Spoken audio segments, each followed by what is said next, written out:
Welcome back to this session on managing defects and rework in project execution. Defects can lead to cost overruns, schedule delays, and reduced customer satisfaction.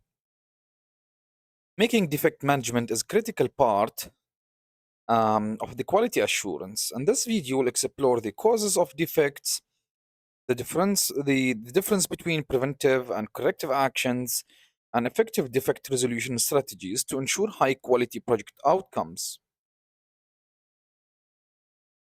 And to start by defining defects and rework. Defect is any non-conformance to project requirements. When a defect is identified, a rework often is needed, which leads to additional effort, costs, and schedule delays. On the other hand, rework is an effort to correct the defects, often increasing the costs. Quality issues can arise from poor planning, let's say limited resources, or execution errors. For example, in construction project, using low quality concrete can lead to structural defects requiring a rework, such as reinforcement, and that will cause to increase the cost and delaying the project completion.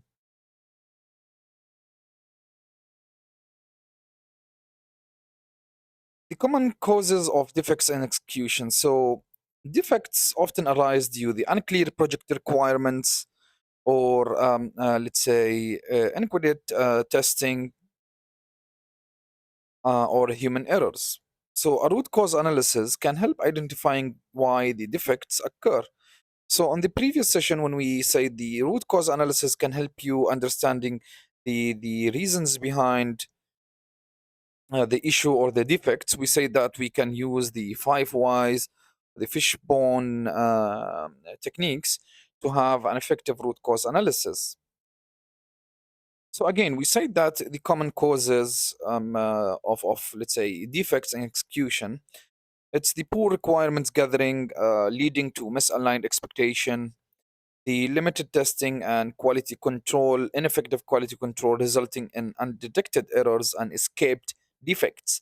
So there is a concept here called escape defects. Escape defects when you discover, let's say, the defect when it goes to the development or to the production environment, and that would be discovered by the end users or the stakeholders, not by your testing team. Also, we say that one of these common causes, which is lack of skilled workforce or training, and that will cause an execution mistakes. An example here, let's say in a software development, skipping proper user acceptance testing, which is known as the UAT, can result in bug reaching production. As we say that it's the escape defects, leading to costly post-launch fixes. So you have to, let's say, pull back the version, fix it, and then push it back to production, and that will cause time, cost, and quality issues.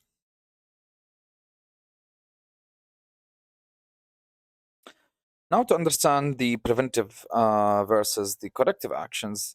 So, preventive actions focuses on avoiding defects upfront, while corrective actions involve fixing defects after they occur. The preventive actions, as its nature, it avoids the defects before they happen, which is considered as a proactive approach.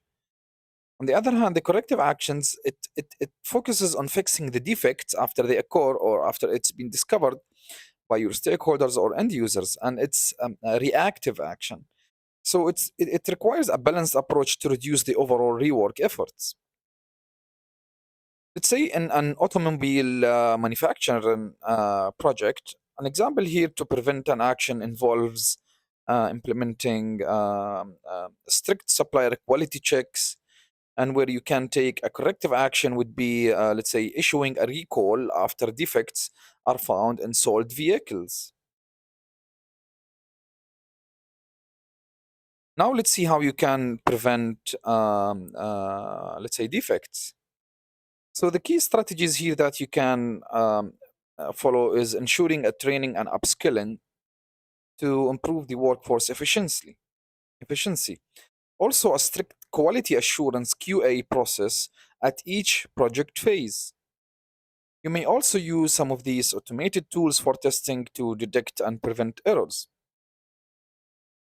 Preventing defects require investing in skilled personnel, robust quality control, and automation, and that will help you, let's say, to reduce the number of defects when following all of these, let's say, strategies. Now let's see the the detection techniques. Defect detection involves inspection, testing to catch the defects early. Also, the process monitoring or the statistical process control, the SPC, for continuous monitoring, as well as the peer reviews to catch the issues early. It ensures the compliance with the standards.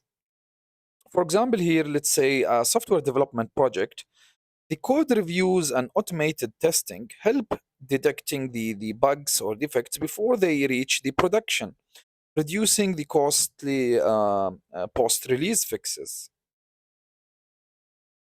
That is for the detection. Now, let's see how to manage the defect resolution in a more efficient way. So here we can say that effective defect resolution involves classifying the defects or putting them in categories based on the severity and impact. You may also apply change control, structured change control process for the fixes, as well as tracking the defect resolution using issues management tool. So when you log an issue, you have a tool, to track the defect or the error or the issue status, ensuring that let's say that issue or that defect resolution is being implemented correctly. Based on that, you can take an action by, for example, closing the ticket or closing that issue with a proper resolution and monitoring.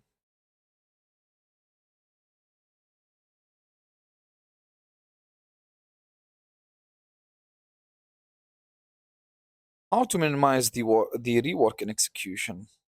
Reducing the rework starts by setting a clear project scope, by setting a clear requirements upfront to prevent any misunderstanding later, as well as the ongoing monitoring and continuous verification throughout the execution phase. Utilizing Lean and Six Sigma, as we have presented in the previous session, also it helps to improve the process efficiency.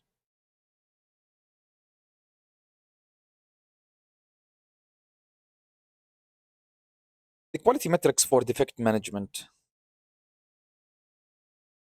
Tracking quality metrics help measuring the defect rates, and as I say, the defect rates or defect density is equal to the number of defects per unit of output. Also, you have this first pass yield, which is the percentage of deliverables meeting the quality standards on the first attempt. Also, there's an important concept here, which is called the cost of quality. It's the total cost of defect prevention, detection, and correction.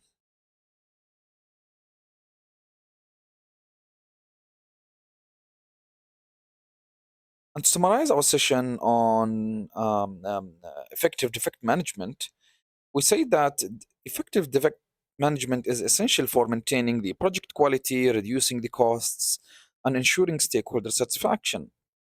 And by applying preventive and corrective actions using defect detection techniques such as the 5 Whys, or which is involved under the root cause analysis when discovering any, let's say, defects, you can use these the defect detection techniques such as the inspection and testing, the peer reviews and audits, and the statistical process control, the SPC, and that will help you in overcoming these challenges and continuously improving the process.